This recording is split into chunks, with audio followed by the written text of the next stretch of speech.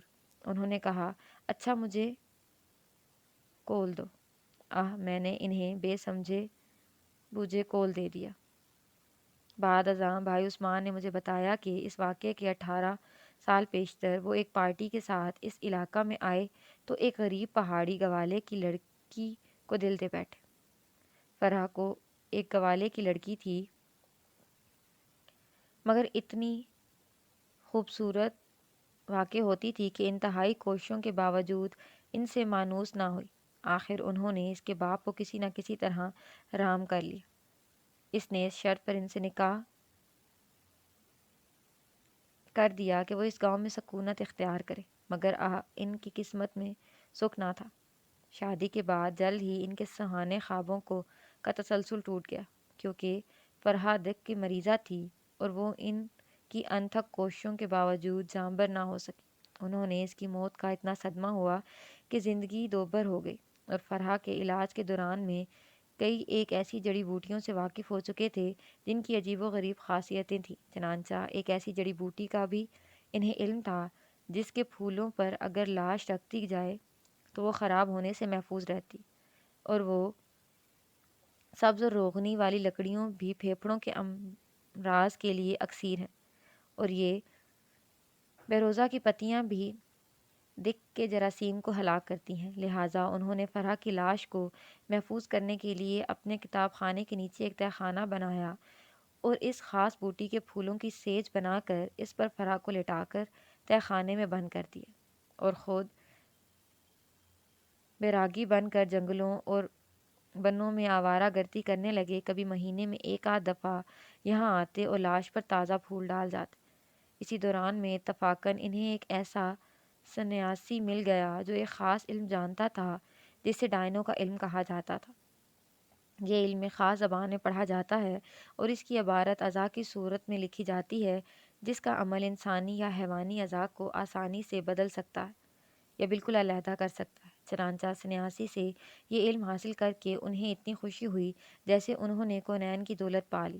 محبت کی رنگینیاں، زندگی کی دلچسپیاں اور امیدوں کا ہرا بھرا باغ ان کی آنکھوں کے سامنے لہلہانے لگا۔ انہیں یقین تھا کہ اس عمل کے ذریعے فرح کو دوبارہ زندگی دے سکیں گے۔ غرض یہ کہ وہ انہیں ارمانوں کے دل سے لیے واپس آئے، اور اس عمل کے ذریعے انہوں نے بغیر کسی قسم کے آپریشن کے اس کے نکارہ پھیپھڑے کا کلیجہ سمیت نکال لیے اور بکری کے تازہ پھیپھڑے اس کے جسم میں داخل کی۔ لیکن چونکہ اس کے مرے ہوئے عرصہ گزر چکا تھا، اس لیے اس کا جسم سڑ کر ضائع ہو چکا تھا اور گوشت بالکل سوکھ کر لکڑی بن گیا تھا، اس لیے وہ زندہ نہ ہو سکی۔ گو اس نے چند سانس لیے مگر پھر جلدی ختم ہو گئی۔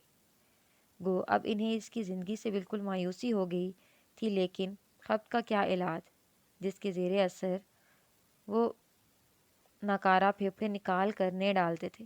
وہ سمجھتے تھے کہ شاید بار بار ایسا کرنے سے اس کا جسم بھی تازہ ہو سکے گا۔ اس جدوجہد میں ان کی صحت خراب ہو گئی۔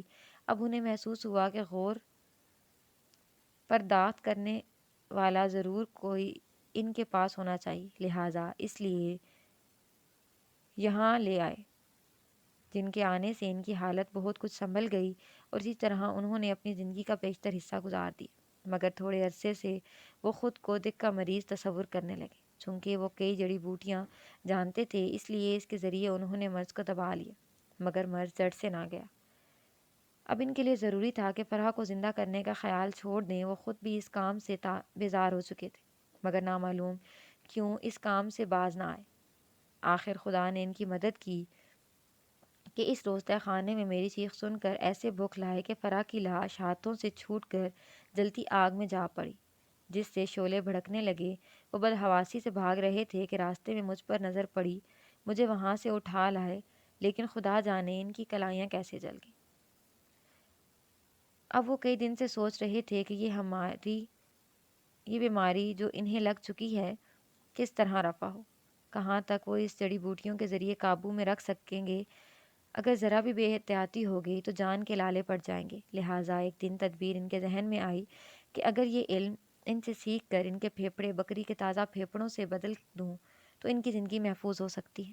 میں نے حامی بھر لی۔ غرض یہ کہ کچھ دن بعد مجھے اس تہخانے میں لائے جس میں کبھی فرح کی لاش رکھی گئی تھی، جو آتش زدگی کے بعد انہوں نے اثر نو تعمیر کرایا تھا۔